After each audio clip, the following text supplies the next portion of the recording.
Hey friends, Pastor Mark with you. I wanted to share just a quick word with you. And it revolves around this question of how do you measure success?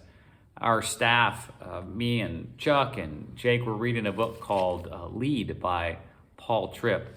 And we're reading it because we're very concerned about making sure we lead well. Lead you guys well, shepherd you well. We want to make sure we're faithful. And that word faithful comes up quite a bit at the beginning of this book.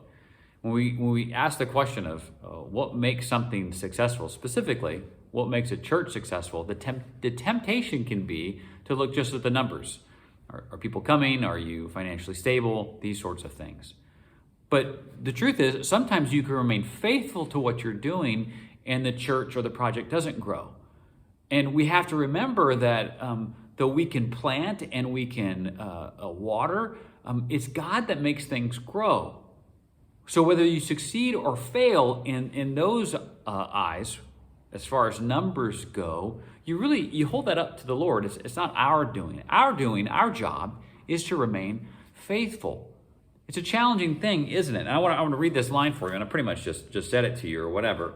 That basically success and failure is not a matter of results, but is defined by faithfulness. So our prayer is that we seek and that we attain long-term faithfulness.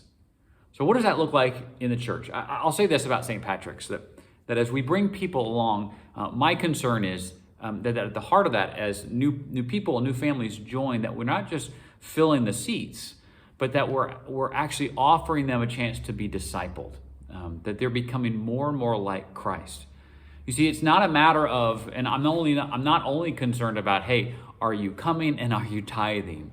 But really much more than that is, how are you getting plugged in? How are you serving Christ? And you serve Christ by serving the church as well. You have so much to offer and so much to give. This last Sunday, we preached on Romans chapter 12. And one of the great things about it is a reminder that our duty in worship it's a living sacrifice. It's an ongoing sacrificial act that is not just our spirit, our mind, our heart, but also our bodies. So when we come to worship, our hope is that at the assimilation process, so to speak, as more people come, that they're discovering how to do that, and that they're more than just consumers or attenders or even givers, but that they're becoming and learning how to be disciples and disciple one another. You can be praying for us, and heck, pray for St. Patrick's, all the people that as they assimilate and as we lead and we all come on board, that's what we're doing, that we're not measuring our success by the numbers, but that we're seeking to be discipled and that we're seeking to be disciples of Jesus.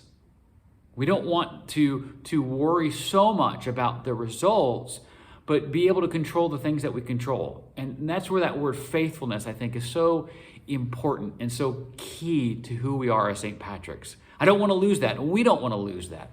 So let's be mindful of that as we continue on as a church at a very exciting time. Just as a reminder, we have now women's groups and men's groups meeting again, and Alpha is right around the corner. On Sunday, September 24th, that's when our 8-week study in Alpha begins. Invite your friends to that. Invite your friends to church on Sunday.